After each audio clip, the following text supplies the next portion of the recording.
અરે રાકેશભાઈ આ સ્ટોકમાં 500 કરોડ ઇન્વેસ્ટ કર્યા છે તો ઓબ્વિયસલી સોચી સમજીને કર્યા હશે, આપણે પણ આ બાય કરવું જોઈએ.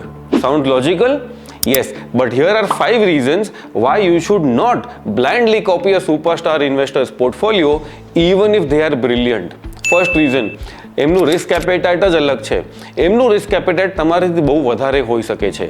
આપણી માટે જે મોટી પોઝિશન હોય એમની માટે બહુ નાની પોઝિશન હોઈ શકે છે.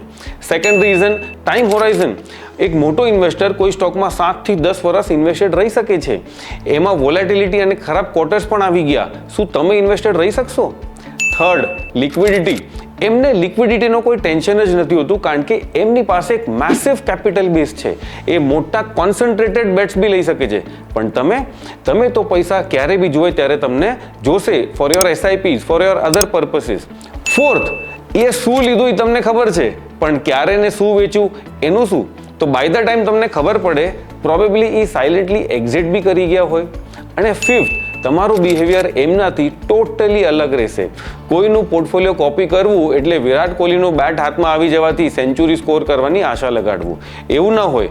તમારે એ જોવાનું હોય કે એમના પોર્ટફોલિયોમાં કેટલું પર્સન્ટેજ એલોકેશન છે, કેટલા ટ્રેડ્સ એમના ફ્લોપ ગયા અને માર્કેટ ડાઉન આવે ત્યારે એમનું ઇમોશનલી રિએક્શન શું હોય છે. ભલે આપણું સ્ટાર્ટિંગ પોઈન્ટ સેમ હોય પણ 2 વર્ષ પછી આપણા બેઉના પોર્ટફોલિયો કમ્પ્લીટલી અલગ થઈ જાય.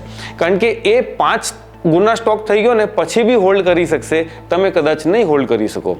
એ કદાચ 30% લોસમાં બી એક્ઝિટ કરી લેશે પણ તમે એક્ઝિટ નહીં કરી શકો.